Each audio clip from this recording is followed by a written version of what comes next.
Time মেনে চলা সেটা আসলে হয় না। 5 মিনিট আগে আমরা যেহেতু ক্লাস অন করি, আপনারা সময় মতো জয়েন করার চেষ্টা করবেন যেন আমাদের কোনো সময় নষ্ট না হয়। তো আজকে যেহেতু মাঝখানে যেহেতু মাগরিব এশার জন্য বিরতি হবে, এ কারণে আমরা বেশি সময় নষ্ট করব না। আমাদের স্ট্যান্ডার্ডটা যেহেতু একটা টেকনিক্যাল স্ট্যান্ডার্ড, মনোযোগ সহকারে শুনতে হবে এবং বোঝার অনেক কিছু রয়েছে। সে কারণে আমরা প্রথমে স্যারকে আমি ছেড়ে দিতে চাই। আশা করি আমরা আজকে 14 নম্বর স্ট্যান্ডার্ড পড়বো। সকালে এই বিষয়ে কিছু আলোচনা হয়েছে, আশা করি আপনারা বুঝতে পারবেন। তো স্যারকে আমি রিকোয়েস্ট করবো ক্লাস শুরু করার জন্য। Sir please.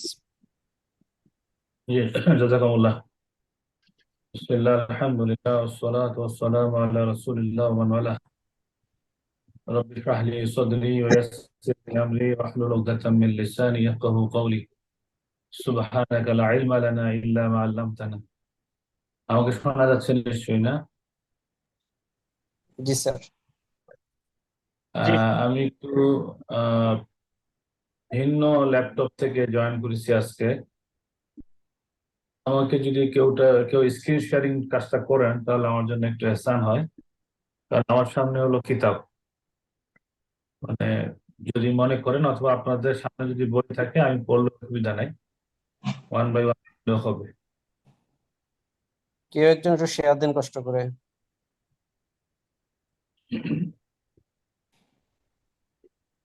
ওয়াহিদ ভাই, সম্ভব শেয়ার দেয়া? আচ্ছা, না হলো অসুবিধা নাই, অসুবিধা নাই, আমি পড়ে আপনাদের সবার সামনে।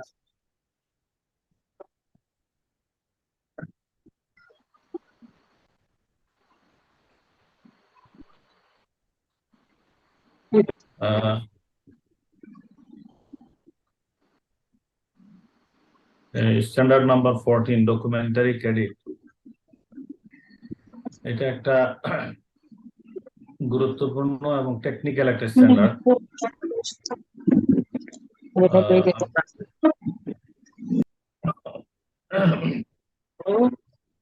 স্কোপ অফ দি আমরা শুরু করি। স্কোপ অফ দি স্ট্যান্ডার্ড, এখান থেকে 3-4টা প্রশ্ন থাকে।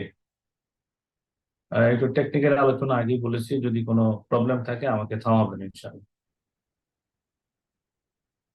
This standard covers documentary credit extended by an institution either on the basis of client orders or for the use of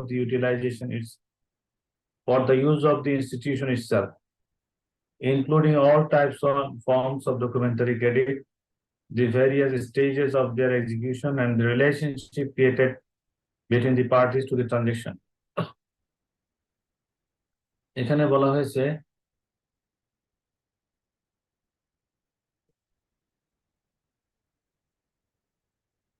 যে এই স্ট্যান্ডার্ডে এটা প্রতিষ্ঠান নিজে লেটার অফ ক্রেডিট ওপেন করুক অথবা তার পক্ষ থেকে গ্রাহকের পক্ষে করে থাকুক, যত ধরনের আছে সবগুলোই, এবং লেটার অফ ক্রেডিট অপারেশনের যে বিভিন্ন ধাপ এবং বিভিন্ন লেনদেনে পক্ষগুলোর মধ্যে যে সম্পর্ক, এই বিষয়গুলো এখানে আলোচনা হবে।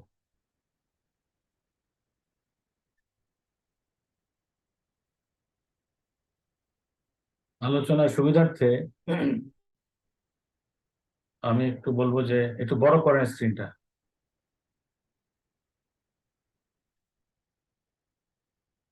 100 বা একটু বড় করেন, জি।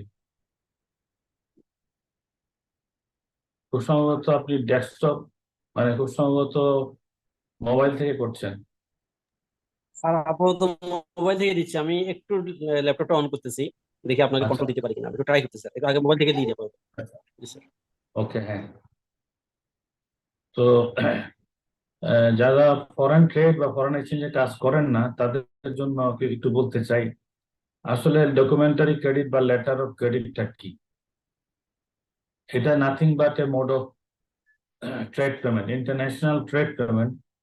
আন্তর্জাতিক বাণিজ্য ক্রেতা এবং বিক্রেতার মধ্যে লেনদেনকে সহযোগিতা করার জন্য 4 ধরনের, বেসিকলি চারটা পর্যায়ে লেনদেন গুলো হয়, মানে 4টা পদ্ধতিতে দেনা পাওনা পরিশোধ হয়।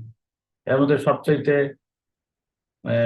উল্লেখযোগ্য হচ্ছে, সবচেয়ে গুরুত্বপূর্ণ হচ্ছে লেটার অফ ক্রেডিট বা ডকুমেন্টারি ক্রেডিট। এই মোড অফ ট্রেড পেমেন্ট মোডটা নিয়ে কিভাবে ইন্টারন্যাশনাল সেটেলমেন্ট গুলো হবে সেগুলো এখানে আলোচ্য বিষয়। 2, definition, types and characteristics of documentary credit.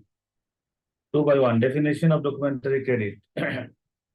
A documentary credit is a written undertaking by a bank known as the issuer, given to the seller as per the buyer's, applicant's or orderer's instruction, or is issued by the bank for its own use, undertaking to pay up,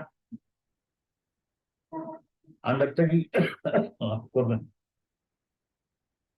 undertaking to pay up to a specified amount in cash or through acceptance or discounting of a bill of exchange within a certain period of time, on condition that the seller presents documents for the goods conforming to the instructions. In brief, a documentary credit is an undertaking by a bank to pay subject to conformity of the documents to the contractual instruction. শেষের যে দুইটা line এটাই হলো এই পুরো প্যারাগ্রাফের মূল কথা। আমরা প্রথমে এখানে কি বলছে এটা বোঝার আগে নিজের একটু কথা বলি। লেটার অফ ক্রেডিট হচ্ছে conditional undertaking from the issuing bank to the beneficiary. যে আমি অ্যাজ পার ইউসিপি বলছি, ইন্টারন্যাশনাল ট্রেড পেমেন্টের পার্সপেক্টিভে লেটার অফ ক্রেডিট এটা একটা চিঠি। কিসের চিঠি? ঋণের চিঠি। To whom? To the seller. For what? For for for payment undertaking. যে তুমি যদি পণ্য বা সেবা এই শর্ত পরিপালন সাপেক্ষে সরবরাহ করো এবং এটা যদি ডকুমেন্টেড হয় এবং আমি যদি নিশ্চিত হই যে you did the job as per instruction of my letter, then this is my undertaking that you would get money, you would get the profit of the good sold. তুমি যে আমাকে পণ্য সরবরাহ করেছো, এই পণ্য সরবরাহের মূল্য আমি তোমাকে দিচ্ছি। তার মানে এখানে দুইটা পক্ষ পাওয়া গেল, একটা হলো ইস্যুয়ার আর একটা হলো সেলার। ইস্যুয়ার হচ্ছে ব্যাংক, সেলার হচ্ছে এক্সপোর্টার। প্রশ্ন হতে পারে যে ইম্পোর্টার কি কোনো পক্ষ? ইন্টারন্যাশনালি ইম্পোর্টার কোনো পক্ষ না, যদিও এখানে বলা হয়েছে যে ইম্পোর্টারের পক্ষে অথবা ব্যাংক অন্য কোনো অর্ডারের পক্ষে অথবা ব্যাংক তার নিজের পক্ষ থেকে যদি এলসি ওপেন করতে চায় এলসি ওপেন করতে পারে। আমাকে একটু কেউ বলবেন যে আমি যা বলতে চেয়েছি বুঝেছেন কিনা? কেউ না বুঝে থাকলে একটু বলেন, কারণ এই জায়গাটা important. Sir clear sir. Clear. Thank you. Okay, তাহলে ক্লিয়ার হলে আমরা 2 নম্বরে যাই।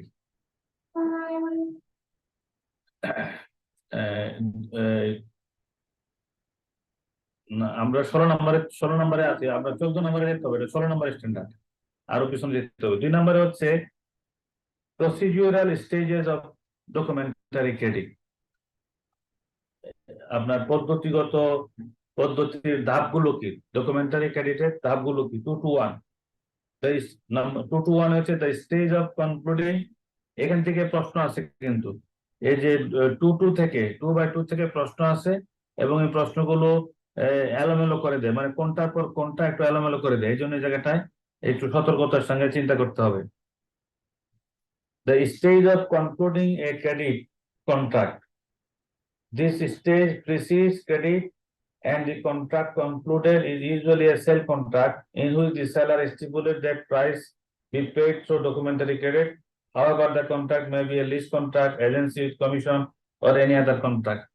এখানে ক্রেতা বিক্রেতা এলসি ওপেন করার আগেই ক্রেতা বিক্রেতার সাথে বিক্রয় চুক্তি হোক অথবা ইজারা চুক্তি হোক অথবা বিনিয়োগের ভিত্তিতে বিনিয়োগ প্রতিনিধিত্বের চুক্তি হোক, এগুলো এলসি ওপেন করার আগে ক্রেতা বিক্রেতার সাথে হয়ে থাকে। এটা হলো প্রথম স্টেজ, মানে এলসি ওপেন করার আগের স্টেজ হলো এটা। এই স্টেজটায় এলসি ওপেন করার আগে ক্রেতা এবং বিক্রেতা, ইম্পোর্টার এবং এক্সপোর্টার, বায়ার এন্ড সেলার, তারা চুক্তির বিষয়বস্তু সম্পর্কে, পণ্যের বিষয়বস্তু সম্পর্কে নিজেদের মধ্যে করসপন্ডেন্স হয়, নিজেদের মধ্যে বোঝাপড়া হয়। এরপর ব্যাংকে আসে এবং এই বোঝাপড়ার ভিত্তিতেই এক্সপোর্টার বলতে পারে হ্যাঁ ঠিক আছে আমি তোমাকে পণ্য সরবরাহ করব, প্রোভাইডেড তুমি আমাকে পণ্যের করবা থ্রু এলসি। ক্লিয়ার? স্যার আপনি কি মাউসটা নাড়াচাড়া করতে পারেন দেখি? হ্যাঁ পারি। স্ক্রিনটা স্ক্রিনটা আপনার নিয়ন্ত্রণে গেছে দেখি। জি। ঠিক আছে স্যার। এটা কি আমারটা নাকি? হ্যাঁ আমি পারছি ঠিক আছে। ঠিক আছে স্যার। এখন ঠিক আছে, জি। জাযাকুমুল্লাহ। ঠিক আছে স্যার। 2 to 1 বুঝেছেন? 2 to 1।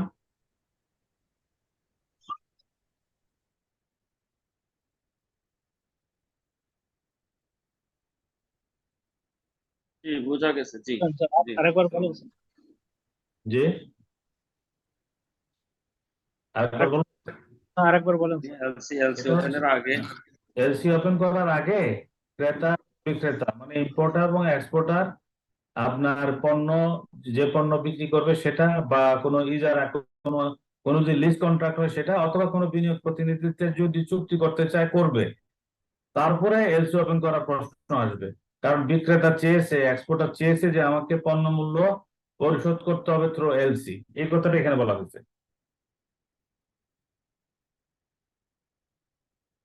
Clear? Clear sir. Okay. 2 to 2 এটা হলো stage second, the stage of requesting the opening of credit. প্রথম স্টেজটা হলো কনক্লুডিং ক্রেডিট কন্ট্রাক্ট, মানে ক্রেতা বিক্রেতার মধ্যে চুক্তি হলো। দ্বিতীয় স্টেজটা হলো ব্যাংকের কাছে আসলো এলসি ওপেন করার জন্য। At this stage, the buyer requests the bank to open the credit so that the seller can be notified. এই ক্ষেত্রে বায়ার মানে ইম্পোর্টার ব্যাংকের কাছে এসে বললো এই এলসিটা ওপেন করেন যাতে করে বিক্রেতা ক্যান বি নোটিফাইড, তার কাছে এটা পৌঁছে, তার কাছে যেন এটা পৌঁছে, ক্যান বি নোটিফাইড। তাহলে প্রথম হলো চুক্তি ক্রেতা বিক্রেতার মধ্যে। দ্বিতীয় স্টেজে আসলো ব্যাংকের কাছে বিক্রেতা, ক্রেতা এসে বললো যে আমাকে এলসি ওপেন করে দেন। 2 to 3 the stage of issuing credit and notifying the seller. At this stage sir আপনি স্ক্রিন আপনার আপনার হাতে, এখন আপনি নিয়ন্ত্রণ করতে পারবেন। পাচ্ছি না এখন। হ্যাঁ এখন পাচ্ছি, জি। বেশ, ঠিক আছে। এটা এভাবে থাকলে ভালো। জি স্যার, আপনার মতো করে রাখতে পারবেন যেভাবে ইচ্ছে sir. The stage of issuing credit and notifying the seller. At this stage, the bank issues and sends the letter of documentary credit to the buyer, either directly or through an intermediary bank. At this stage, the bank issues and sends the letter of credit to the buyer. এখানে to the seller হবে, এটা buyer শব্দটা ঠিক না। Sound কম আসছে sir. Sound কম আসছে?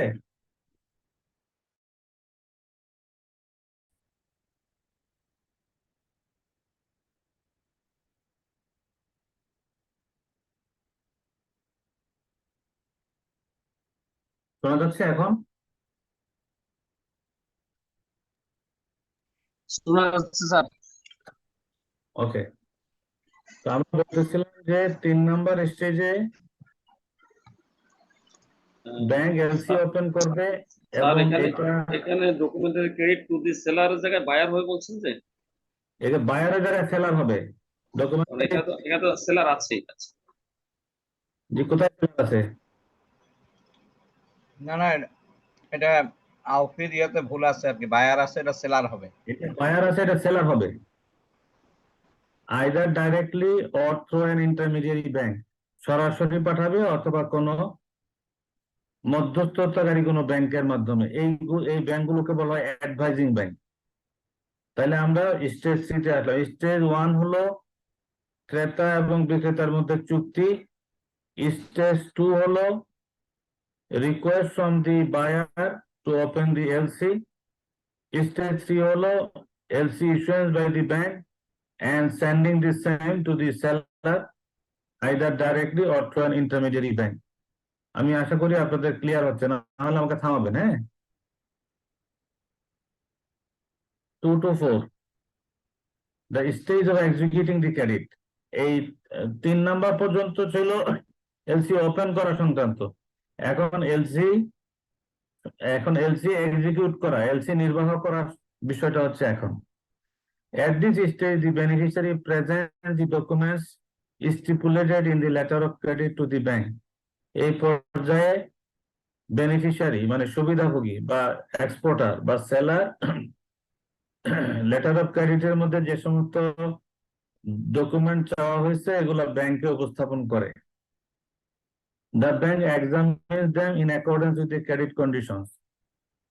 Bank এগুলো পরীক্ষা করে ঋণপত্রে যেগুলো যেভাবে উল্লেখ করা হয়েছে তার সাথে মিলিয়ে নেয়। If the document conform to instruction, যদি এই ডকুমেন্ট গুলো নির্দেশনা মতো হয়ে থাকে, the bank accept them, সংশ্লিষ্ট ব্যাংক সেটা গ্রহণ করে, execute the credit and deliver the document to the buyer, এবং সেটা নির্বাহ করে এবং বায়ারের কাছে পাঠায়। In case it is not the institution itself, যদি প্রতিষ্ঠান এটা সরাসরি না হয়ে থাকে, after the receipt of partial or full payment of the value or receives a deed of commitment to pay on the date of maturity, so that the buyer is able to receive the goods represented by the documents. If the documents do not conform to the instructions, the bank reserves the right to accept, reject or seek amendment of the documents. এখানে অনেকগুলো কথা বলা হয়েছে। প্রথম কথা হচ্ছে যে exporter document তৈরি করে তার ব্যাংকে উপস্থাপন করে, করার পর তার ব্যাংক এগুলো চেক করে যে এলসি তে যেভাবে ডকুমেন্ট গুলো চাওয়া হয়েছিল সেগুলো এখানে হুবহু সেভাবে উপস্থাপন করা হয়েছে কিনা। যদি হয়ে থাকে তাহলে সেটা এক্সপোর্টার ইম্পোর্টারের কাছে বায়ারের কাছে পাঠিয়ে দেয় বা বায়ারের ব্যাংকের কাছে পাঠিয়ে দেয়। বায়ারের কাছে ব্যাংক পাঠিয়ে দেওয়ার পরে যদি প্রতিষ্ঠান নিজে সেটা ওপেন মানে বায়ারের ব্যাংক যদি সরাসরি এলসি ওপেন করে না থাকে, after the receipt of partial or full payment of the value or receives a deed of commitment to pay on the date of maturity, so that the buyer is able to receive the goods represented by documents. এই পর্যায়ে এই ল্যাঙ্গুয়েজটাকে খামোখা এখানে পেঁচাইছে। এখানে যেটা বলতে চেয়েছে যে এই পর্যায়ে আংশিক অথবা পূর্ণ মূল্য পরিশোধ করে অথবা ভবিষ্যতে কোনো ডেটে পরিশোধ করার জন্য প্রতিশ্রুতি দেয়।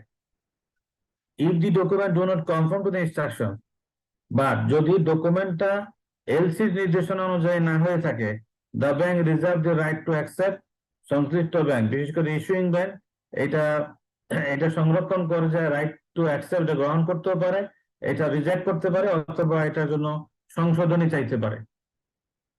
এখানে কোনো প্রশ্ন আছে?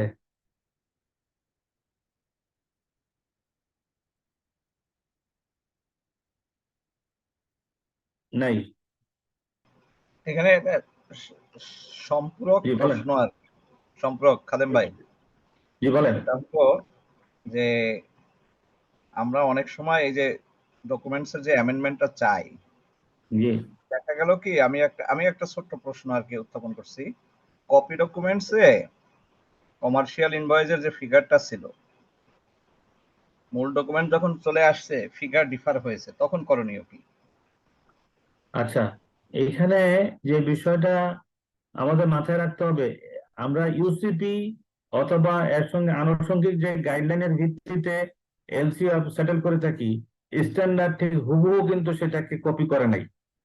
এই জন্য যেমন এই অ্যামেন্ডমেন্টের যে অ্যামেন্ডমেন্ট তো কন্ডিশনাল, অ্যামেন্ডমেন্ট তো if the LC is within the validity, তাই না? ভ্যালিডিটির সাথে এলসি অ্যামেন্ডমেন্টের সম্পর্ক আছে। এক্সপায়ার করে যে এটা অ্যামেন্ডমেন্টের কোনো সম্পর্ক নাই। তো এইখানে খুব প্লেনলি বলে গেছে সিক অ্যামেন্ডমেন্ট।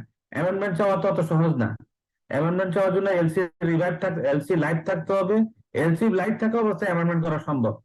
আর আপনি যেটা বলেছেন যে কপি ডকুমেন্ট এবং কি বলছেন?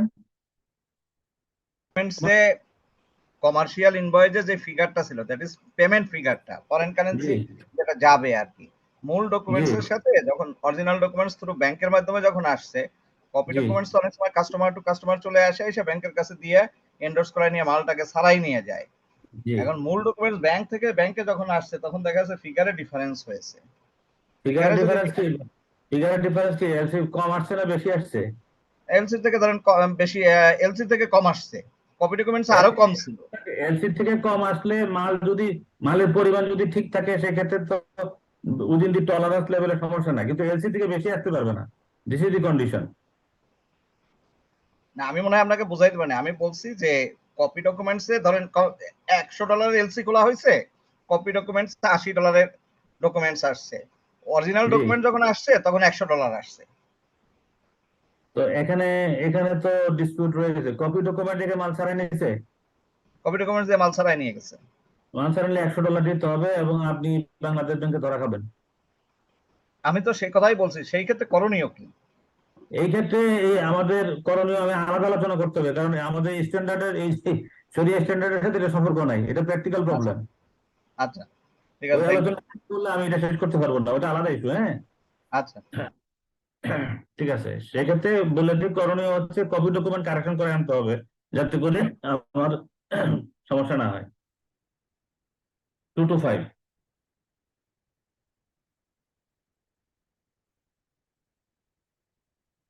Coverage by correspondence. If more than one bank participate in the execution of credit, the accounts are settled in accordance with the terms of the coverage agreed upon between the banks. এখানে coverage by correspondence বলতে বোঝানো হচ্ছে আমাদের সেই করসপন্ডেন্টকে যার সাথে আমরা account maintain করি, বিশেষ করে নষ্ট অ্যাকাউন্ট যাদের সাথে থাকে, মানে পেমেন্ট সেটেলমেন্ট হয় যে ব্যাংক থেকে। If more then one bank participate in the execution of credit, একটা ক্রেডিট ঋণপত্র সম্পাদনের জন্য যদি একাধিক ব্যাংক অংশগ্রহণ করে থাকে, the accounts are settle in accordance with the terms of coverage agreed upon between the bank. ব্যাংকগুলোর মধ্যে যে শর্ত আছে, এই শর্তের ভিত্তিতে আপনার এই লেনদেনগুলো সম্পন্ন হবে। অর্থাৎ এমন হয় যে আমার অ্যাকাউন্ট আছে আমেরিকায়, নষ্ট অ্যাকাউন্ট আছে মাস্টার ব্যাংকে, আর আমার পেমেন্ট ক্লেম আছে জেপি মর্গান ব্যাংক থেকে। সেই ক্ষেত্রে আমাদের সেটেলমেন্ট গুলো এমন হবে, আমরা জেপি মর্গানকে বলবো যে তুমি সরাসরি মাস্টার ব্যাংকে ক্লেম করো, আমি তাকে ইনস্ট্রাকশন দেওয়া আছে। মানে রিলেশনশিপটা এমন হবে যে আপন placement of your claim your account will be credited, এই ধরনের ইনস্ট্রাকশন থাকে। মোট কথা এখানে করসপন্ডেন্ট লেনদেনটা কিভাবে হবে এই বিষয়ে বলা হয়েছে। স্যার একটা কোশ্চেন ছিল স্যার। G please. স্যার এখানে কাভারেজ বাই করেসপন্ডেন্স কি আমার যেখানে আমার রিইম্বার্স করতেছে পেমেন্ট নষ্ট অ্যাকাউন্ট সেটা বোঝাচ্ছে, না আমি যদি সিন্ডিকেটের মাধ্যমে এলসিটা ওপেন করি সেখানে সিন্ডিকেশনে যে সমস্ত ব্যাংকগুলা মানে একত্রিত না, হয়েছে এটা তাদের ক্ষেত্রে এটা বোঝাচ্ছে? এটা পেমেন্টের ব্যাপার, রিইম্বার্সমেন্ট বোঝাচ্ছে এটা।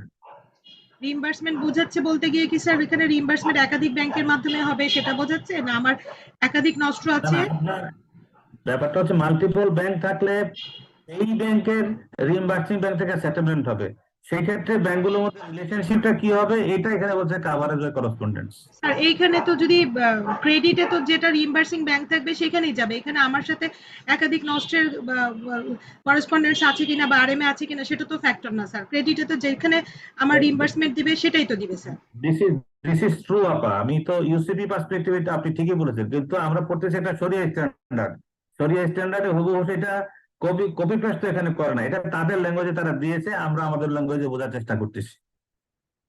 এখানে তাহলে নষ্টটা আপনি বোঝাচ্ছেন যে একাধিক নষ্টের সাথে যদি আমার আরএমএ থাকে তাহলে কোনটা থেকে যাবে সেটা আর কি পার্সেন্টেজটা বোঝাচ্ছে। সেটা স্পেসিফিক করা, মাল্টিপল কারেন্সি থাকতে পারে, মাল্টিপল লোকেশন থাকতে পারে, মাল্টিপল করসপন্ডেন্ট থাকতে পারে, তারপরে একাধিক করসপন্ডেন্ট থাকতে পারে।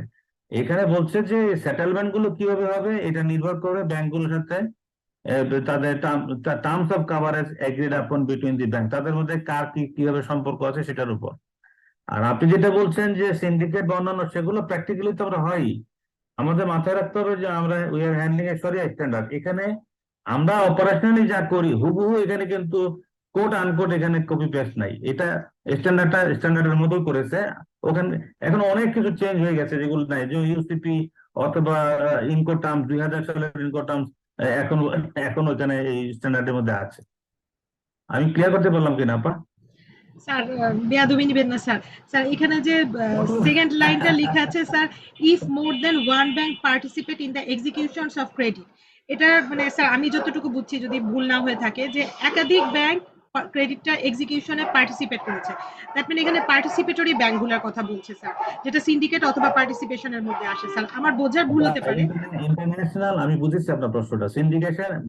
সিন্ডিকেশন ছাড়া কি ব্যাংকগুলো পার্টিসিপেট করে না? পার্টিসিপেশন বলতে কি ফাইন্যান্সিং, ফাইন্যান্সিং এর প্রশ্ন আসলে সিন্ডিকেশনের প্রশ্ন আসবে, এটা রিইম্বার্সমেন্ট সিন্ডিকেশন আসবে কেন? ইন কেস অফ রিইম্বার্সমেন্ট অথবা পেমেন্ট সেটেলমেন্ট, সেক্ষেত্রে সিন্ডিকেশনের প্রশ্নটা কেন আসবে? সিন্ডিকেশনের প্রশ্ন আসবে যখন ফাইন্যান্সিং এর বিষয় থাকবে তখন। আমরা তো ফাইন্যান্সিং এখন আসি নাই, মুনাফা এবং মুশারাকার যে একটা কথা পিছনের দিকে বলা আছে এখানে। If more then one bank participate in the execution of credit, তার মানে execution of the credit, execution of the ক্রেডিটের মধ্যে অ্যাডভাইজিং ব্যাংক থাকে, নেগোসিয়েটিং ব্যাংক থাকে, নমিনেটিং ব্যাংক থাকে, রিইম্বার্সিং ব্যাংক থাকে, রিইম্বার্সমেন্ট অথরাইজিং ব্যাংক থাকে, কনফার্মিং ব্যাংক থাকে। মানে এই সবগুলো ব্যাংকে হলো executing party.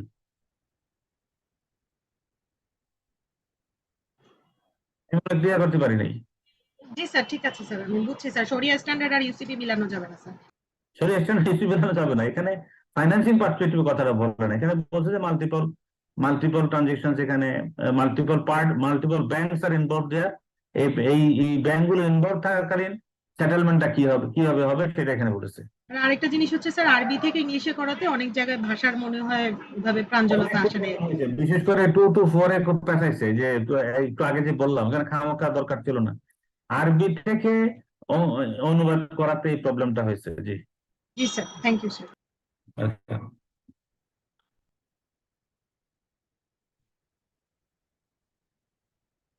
Types of documentary credit. 231 Basic classification. Documentary credit is classified according to the strength of undertaking into two types, namely revocable credit, which can be amended or cancelled without consulting the beneficiary, and the irrevocable credit, which cannot be amended or cancelled without the consent of the parties. এটা কি বাস্তবে এখন আছে আপা? Sir রিভোকেবল নাই sir, ইরেভোকেবল। UCB অনুযায়ী শুধু ইরেভোকেবল। এটা এখন প্রশ্ন ওঠে না, ইররিভোকেবল বলতে কিছুই নাই, যা আছে পুরোটাই বলা হোক বা না হোক এটাই ইররিভোকেবল, তাই না? জি স্যার। এই জন্য এলসি এখন, বাট স্ট্যান্ডার্ডে যদি প্রশ্ন আসে যে আন্ডারটেকিং এর স্ট্রেংথ অনুযায়ী কয় প্রকার, সেক্ষেত্রে কিন্তু আমাদের ইউসিবিতে যাই থাকুক এখানে বলতে হবে রিভোকেবল এবং ইররিভোকেবল, যদিও রিভোকেবল এর কোনো এক্সিস্টেন্স নাই। 233 Other classifications. There are other classifications of documentary credit. These include the following. Transferable documentary credit. This credit entitles the beneficiary to request the executing bank to make the credit available partially or totally to another beneficiary or beneficiaries. এটা আমাদের দেশে বেশি প্রচলিত, বিশেষ করে এক্সপোর্টের ক্ষেত্রে। একটা মাস্টার এলসি আসার পরে মূল বেনিফিশিয়ারি এটা আরো কয়েকটা বেনিফিশিয়ারিকে ভাগ করে দিতে পারে এবং তার ব্যাংকে বলতে পারে এই ট্রান্সফারটা এক্সিকিউট করার জন্য, পার্সিয়ালি করতে পারে বা ফুলি করতে পারে। মানে একটা লেটার অফ ক্রেডিট আসছে একজন ক্লায়েন্টের বরাবর, একজন সাপ্লায়ারের বরাবর, কিন্তু তিনি চাইলে এটা একাধিক পক্ষকে ভাগ করে দিতে পারেন। কোনো প্রশ্ন?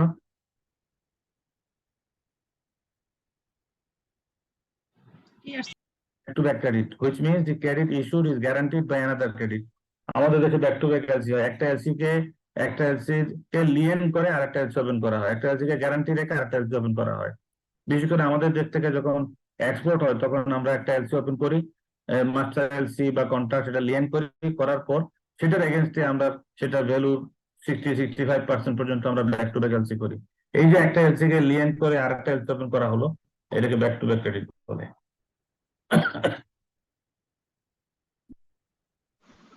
আসসালামু আলাইকুম স্যার, আমার একটা প্রশ্ন ছিল। ব্যাক টু ব্যাক এলসি এবং এই প্যারালাল ইস্তেসনা বা সালাম একই জিনিস নাকি স্যার? না না, প্যারালাল, হ্যাঁ ওই প্যারালাল এলসি বলতে পারেন। প্যারালাল এলসি বলতে ব্যাক টু ব্যাক এলসি বা প্যারালাল সালাম বা প্যারালাল ইস্তেসনা যদি বলেন, দুইটা ইন্ডিপেন্ডেন্ট কন্ট্রাক্ট, মানে একটা মানে দুইটা ইন্ডিপেন্ডেন্ট হইতে হবে, কিন্তু এখানে ইন্ডিপেন্ডেন্ট না, এখানে ডিপেন্ডেন্ট। মানে একটা LC, one LC is open dependent, one LC dependent on another LC.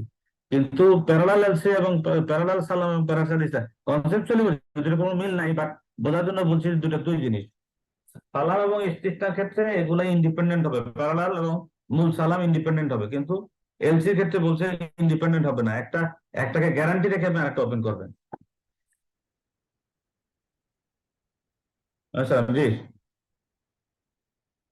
জি কে বলছেন? জি জি বলেন ফয়েজ ভাই।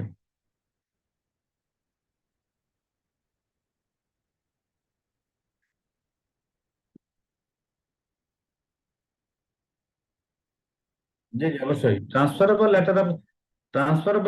ক্রেডিট হলো, একটা মিনিট, এটা কোথায় বললাম? ট্রান্সফারেবল মানে কি? যেটা ট্রান্সফার করা যায়। একটা এলসি একটা এলসি মানে কি, আপনি একটা মাল সাপ্লাই করবেন, একটা এলসি পেয়েছেন। এই সাপ্লাইটা আপনি একাও করতে পারেন, একাধিক পার্টি দিয়েও করতে পারেন, আরো কাউকে দিতে পারেন। এই যে আপনি একা না করে আরো কয়েকজনকে সাপ্লায়ারকে সুযোগ দিলেন, এইটাই হলো ট্রান্সফারেবল লেটার অফ ক্রেডিট। যে এলসিটার মধ্যে এই বৈশিষ্ট্য থাকে যে এটা ট্রান্সফার করা যাবে অন্য কারো কাছে, তাকে ট্রান্সফারেবল লেটার অফ ক্রেডিট বলে।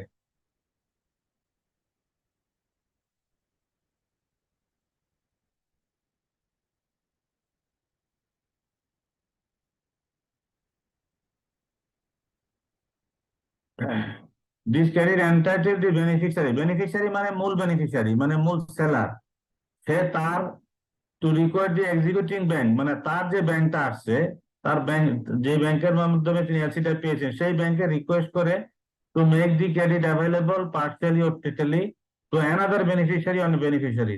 এই ক্রেডিটটা আংশিক বা পুরোপুরি অন্য কোনো বেনিফিশিয়ারি অথবা বেনিফিশিয়ারিদের মধ্যে ভাগ করে দেওয়ার জন্য, বন্টন করার জন্য, ট্রান্সফার করার জন্য।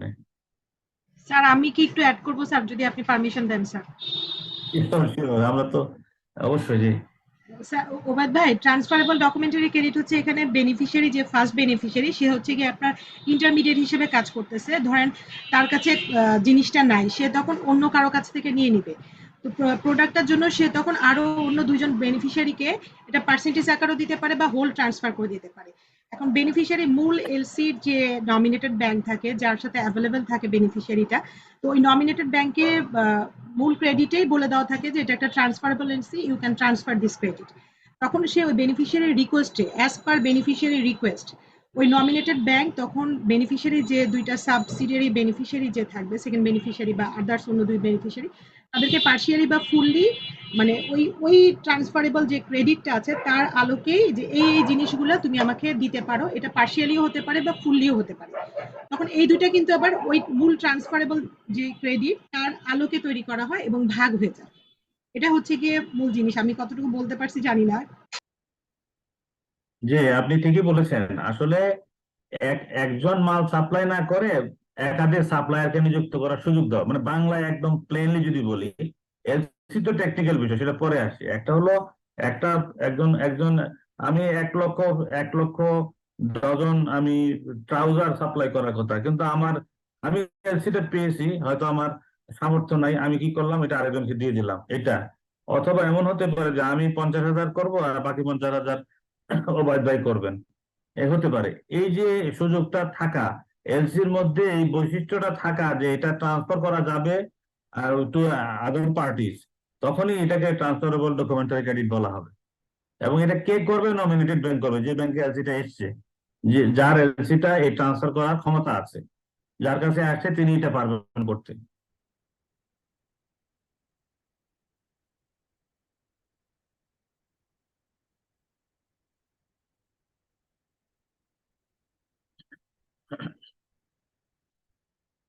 Revolving or renewable credit, which means the beneficiary can repeatedly submit new documents for new operations within the limits of the credit amount and during its permissibility. এগুলাকে আমরা বলতাম আপনার standby letter of credit.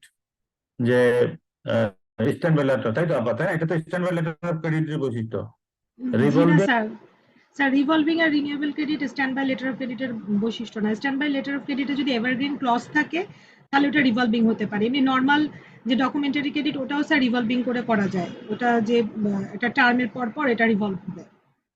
Stand না বাইটা তো revolve, sir maturity, standby letter of credit তো maturity পর্যন্ত revolving, up to maturity পর্যন্ত কিন্তু revolving standby letter of credit. Sir যদি ওইটাতে এভারগ্রিন ক্লজটা দেওয়া থাকে আর কি স্যার, না হলে এভারগ্রিন, এভারগ্রিন ক্লজ থাকে না, তো বলাই থাকে যে ম্যাচুরিটি পর্যন্ত এটা আপনি করতে পারবেন। স্যার এটা হয়তো বা প্র্যাকটিসে থাকতে পারে স্যার, এমনিতে হ্যাঁ, রুলসে নাই স্যার। আমাদের এমনিতে জেনারেলি এটার কম, বাংলাদেশে হয় না, বাইরে বেশি। Revolving or renewable credit, which means the beneficiary can repeatedly submit new documents for new operations within the limits of the credit amount and during its permissibility. এটা যে মেয়াদ আছে, এই মেয়াদের মধ্যে এবং যে পরিমাণের জন্য ওপেন করা হয়েছে, যে লিমিট আছে, এর মধ্যে থেকে বেনিফিশিয়ারি চাইলে বারবার ডকুমেন্ট সাবমিট করে এটা এক্সিকিউট করতে পারে। যেমন ধরুন $1 লক্ষ একটা এলসি ওপেন করা হয়েছিল, এর মধ্যে $20,000 শিপমেন্ট হয়েছে, তারপর 30,000 ডলারের শিপমেন্ট হয়েছে, যেগুলো পার্শিয়াল শিপমেন্ট আমরা বলি। এবং যতক্ষণ মেয়াদ থাকবে এবং পরিমাণ থাকবে ততক্ষণ পর্যন্ত উনি এটা শিপমেন্ট করতে পারবেন এবং ওই পরিমাণ পর্যন্ত শিপমেন্ট করতে পারবেন। Clear?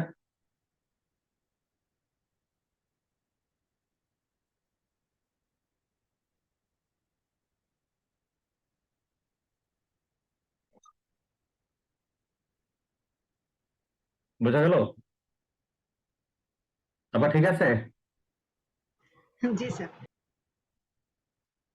Rate clause or advance payment credit, where the bank is allowed to pay a certain percentage of the credit before submission of the documents against an undertaking by the beneficiary to repay that amount if the goods are not shipped or the beneficiary fails to use the credit during the period of its permissibility. Such payment may be made against a letter of guarantee from the beneficiary. Rate clause or advance payment credit, এক সময় আমাদের দেশে ওই যখন telex ছিল তখন red clause, green clause, এলসির বিষয় ছিল। এই রেড ক্লজ বলতে আপনার লাল কালি দিয়ে যেই শর্ত, লাল কালি দিয়ে টাইপ করা হতো, মানে লাল রিবন ব্যবহার করা হতো, রেড ক্লজ, আর গ্রিন রিবন ব্যবহার করলে গ্রিন ক্লজ। এখন তো সুইফটে হয় সবই কালো, মানে লাল নীলের কোনো বিষয় নাই।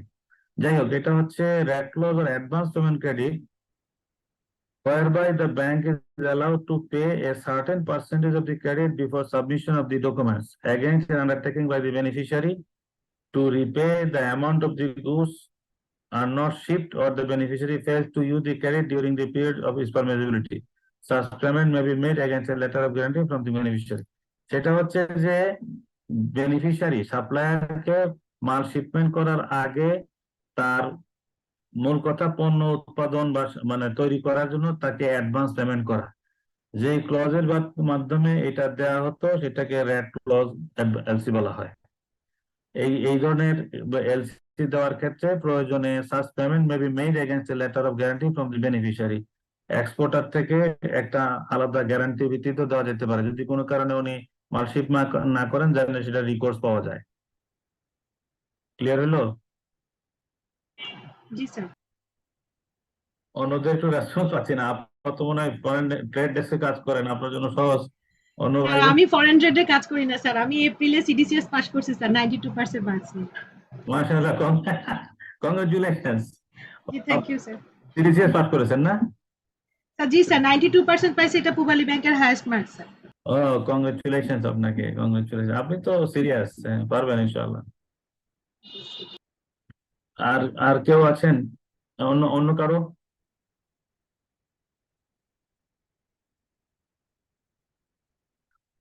ওকে। Import and export credit depending on the issuing bank. Import credit, export credit এই ধরনের কোনো ক্রেডিট নেই আসলে।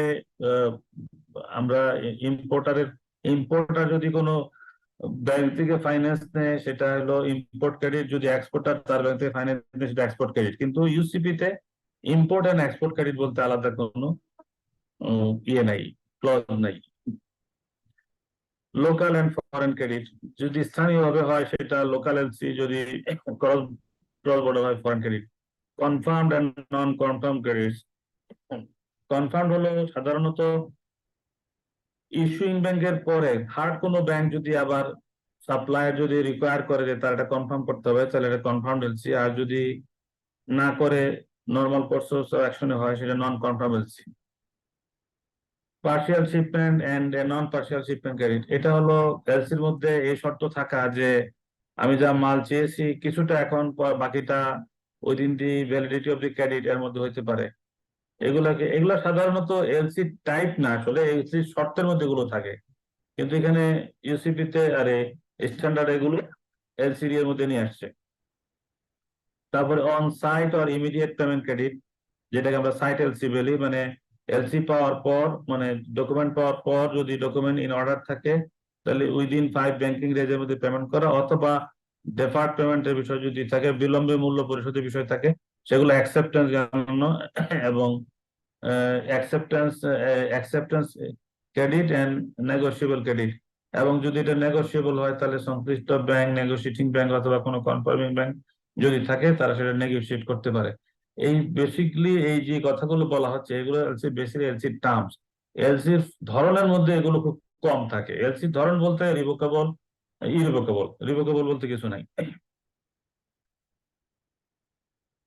সিন্ডিকেটেড ক্রেডিট, এইটা হলো আবার যেটা বলতে চেয়েছিলেন ওই যে আগে, সিন্ডিকেটেড ক্রেডিট, এটা হলো ওই বিষয়। সিন্ডিকেটেড ক্রেডিট হচ্ছে which describe the state of participation by more than one bank due to the huge amount of credit granted, with each bank providing a letter of guarantee to the extent of its participation to the leading bank.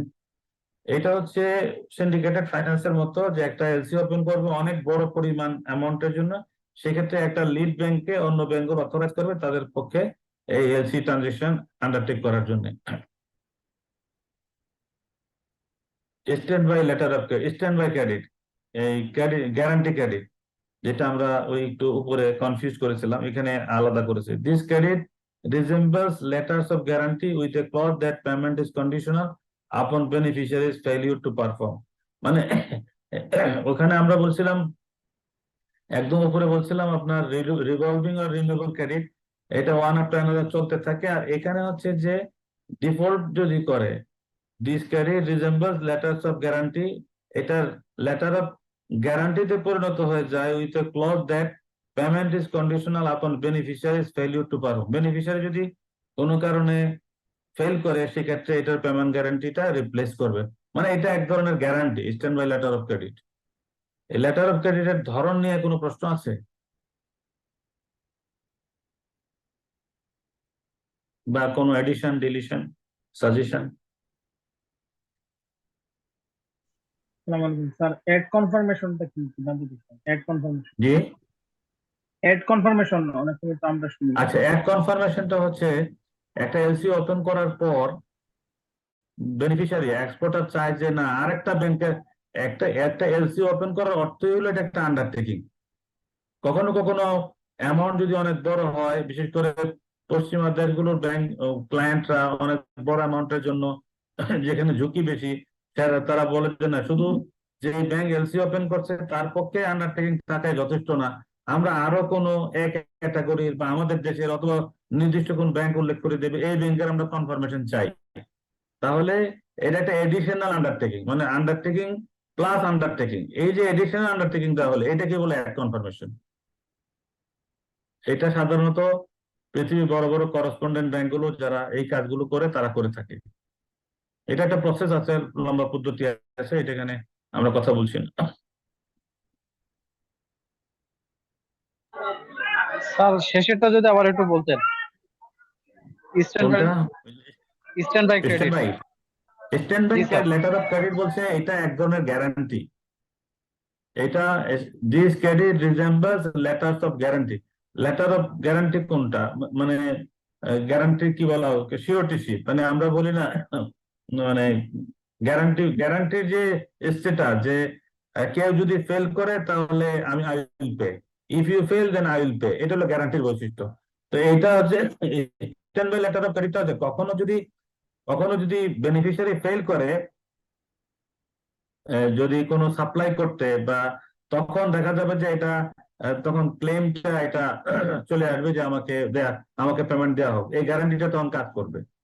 তখন আর এলসির চাইতেও এটা একটা letter of গ্যারান্টিতে convert হবে। আমরা সাধারণত আমাদের দেশে এগুলো আমরা করি, বিশেষ করে আপনার ওই যে সাপ্লায়ারের যে কাজগুলো হয়, বিশেষ করে ডিলাররা যে কাজগুলো করে, কিন্তু ব্যাংক থেকে তারা ফাইন্যান্স নেয়, কিন্তু ব্যাংক থেকে গ্যারান্টি ইস্যু করায় যে আমি যদি কোনো কারণে পেমেন্ট করতে না পারি তাহলে আমার ব্যাংক পে করবে।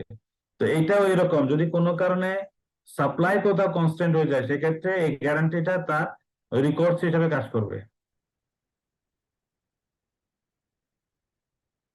ক্লিয়ার? আপা কিছু বলবেন? জি স্যার, বুঝতে পারছি। স্যার আমি একটু অ্যাড করি স্যার, এই যে জি। এখানে যে স্যার রেট ক্লজ বা অ্যাডভান্স পেমেন্ট ক্রেডিটের কথা যে উপরে বলা হয়েছে, ওইখানে তো নরমালি একটা ক্রেডিট ইস্যু করার পরে কিছু অ্যাডভান্স পেমেন্ট দেওয়া হয়। এখন এই অ্যাডভান্স পেমেন্টটা যে আমি দিয়ে দিব, তখন বেনিফিশিয়ারির কাছ থেকে আমি এটা গ্যারান্টি চাই যে তুমি আমাকে একটা অ্যাডভান্স পেমেন্ট গ্যারান্টি ইস্যু করো, তুমি যদি কাজটা না করো এই টাকাটা আমি ব্যাক করতে পারি।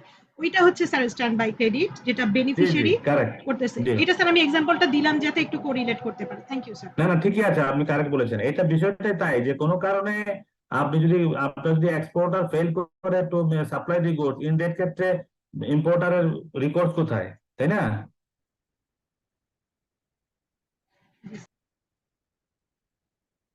আচ্ছা, এরপরে 2.4 characteristics of documentary credit. 2.4.1 dealing in documentary credit takes place on the basis of the documents alone and is executed without reference to the goods. এখানে আর্টিকেল 5 এ খুব সম্ভবত ইউসিবিতে বলা আছে banker deal with document not with goods or services, এখানে এই কথাটাই বলছে। Dealing in documentary credit takes place on the basis of the documents alone. Documentary ক্রেডিটের বিষয়গুলোতে শুধুমাত্র ডকুমেন্টকেই সামনে রাখতে হবে, without reference to the goods. এক্ষেত্রে পণ্যের সঙ্গে এটা রেফার করা যাবে না। Documentary credit in essence makes it binding for the bank to execute the credit whenever the beneficiary presents within the duration of the validity of the contract. The document is required by the credit and conforming to the institution. Dealing in প্রথমটাতে গেল documentary credit in essence makes it binding for the bank to execute credit whenever the beneficiary presents. এটা এটা এটা প্রতিপালন করা, নির্বাহ করা মানে in টোটো বাধ্য যখনই এটা উপস্থাপন করা হবে বাই দি বেনিফিশিয়ারি এক্সপোর্টার কর্তৃক within the duration of the validity contract. Within the duration of the validity contract মানে এখানে একটা এলসি একটা ডেট থাকে, একটা ম্যাচুরিটি ডেট থাকে, ম্যাচুরিটি ডেটের মধ্যে the documents required by the credit and conform to the instruction, এবং এই ক্রেডিট যে ডকুমেন্ট গুলো চেয়েছে সেগুলো সহ এই confirming to the instruction, LC তে যে ডকুমেন্ট গুলো চাওয়া হয়েছিল, যে নির্দেশনা দেওয়া হয়েছিল সেগুলো সহ উপস্থাপন করলে নির্দিষ্ট সময়ের মধ্যে এটা বাইন্ডিং টু মেক পেমেন্ট, এখানে এটা বলা হয়েছে।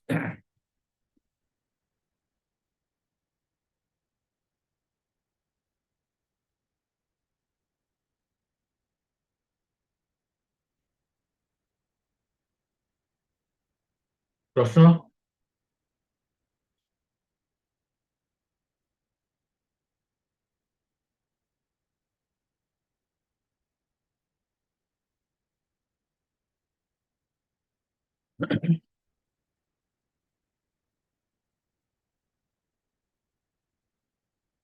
Opening of credit by buyer, though it may be acted upon with certainty, is not considered a final payment of the price of the goods. The buyer remains liable for the payment until the bank pays the value of the document. However, the seller does not have a right to request payment from the buyer as long as credit subsists and is valid. If the credit expires before the submission of the documents, the seller has the right to claim payment directly from the buyer, because expiry of the credit in itself does not amount to revocation of the sale contract. Opening of credit by buyer, though it may be acted upon with certainty, is not considered a final payment of the price of the goods. মানে কি? তো বলেন।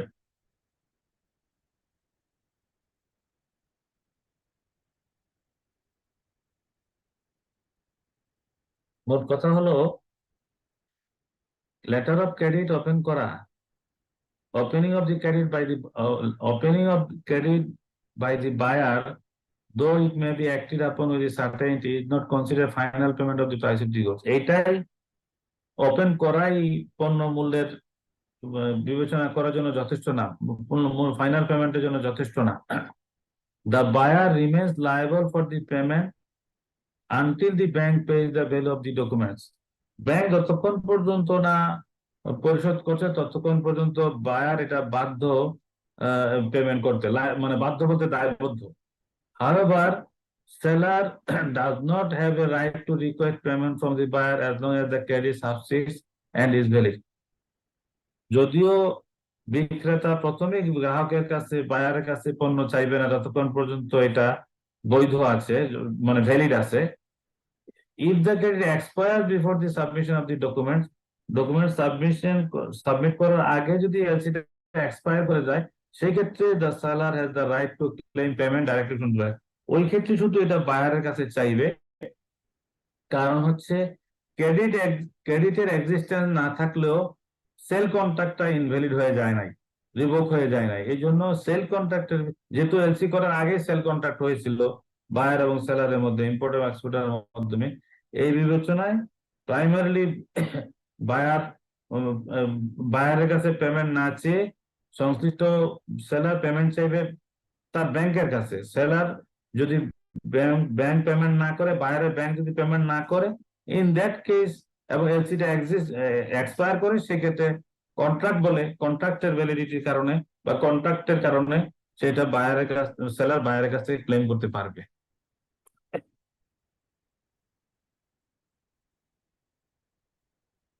প্রশ্ন আছে?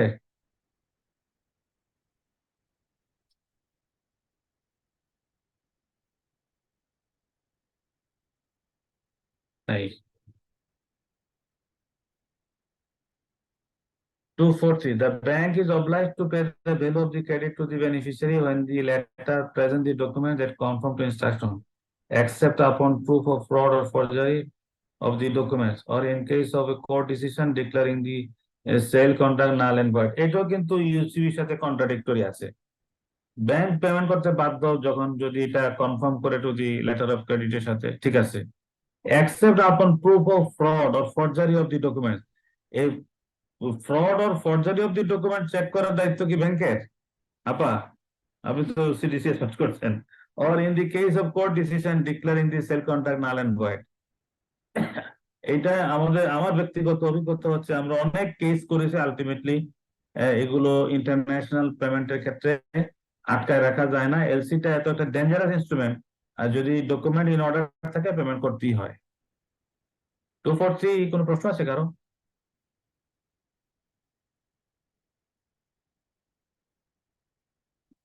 Sir এটা ইউসিপির সাথে contradictory কেন বললেন স্যার? এই যে accept upon proof of fraud or forgery, proof of fraud and forgery document যদি হ্যাঁ, ফ্রড এন্ড ফরজারি হলেও আমি দিতে বাধ্য, এটাই আর কি। আমি দিতে বাধ্য, জি জি জি কিন্তু স্যার। এখানে বলছি অ্যাকসেপ্ট।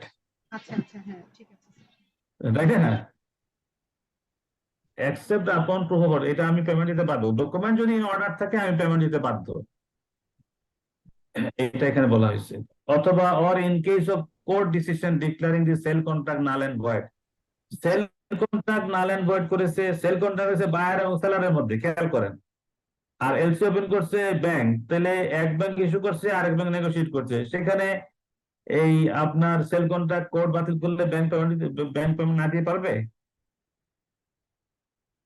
স্যার। ব্যাংক পেমেন্ট দিবে তখন যেটা হবে যে লোকাল কোর্টে এটার ফয়সালা হবে আর কি, হয়তো বা অ্যাকাউন্ট ফ্রিজ করবে, মানে সেইটা বলছে। এটা তো ইউসিপির আলোকে না, শরিয়ার হিসাবে, তো সেই হিসাবে হয়তো এটা স্যার বলছে। সরিয়ে পার্সপেক্টিভে দেওয়া হয়েছে, বাট ইউসিপির আলোকে ওটা চলবে না। জি পার্সপেক্টিভে কথাটা ঠিক নাই, বাট শরীরের আলোকে ঠিক আছে। 244. Interpretation of the duties and obligations of the parties to documentary credit are subject to international commercial terms, Incoterms 2000, এটা এখন 2020 না, and the uniform customs and practices for documentary credit UCP 500, এটা এখন 600, when reference is made to Incoterm in the sale contract and to UCP in documentary credit।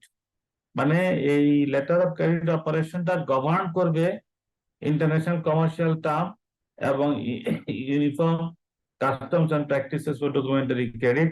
এই দুইটা ICC publication, international chamber of কমার্সের দুটো publication, governing rules for international trade transaction, এই দুটো govern করবে। এখানে এটা বলা হয়েছে, যদিও এগুলো একটু পুরনো, এই শরিয়া স্ট্যান্ডার্ডে যেগুলো বলা হয়েছে এগুলো বেশ পুরনো।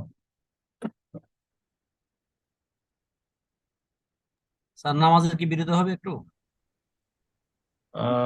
আমার মনে হয় যে আমরা একটু সালাতের বিরতিতে যাই। জি, কয়টা? 9টায় শুরু 40-এ? করি স্যার। 9টায় 9টায়, ওকে, ঠিক আছে। সেটাই তো বললাম, 9টা পর্যন্ত।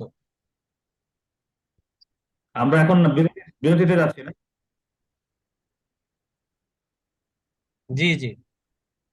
ওকে।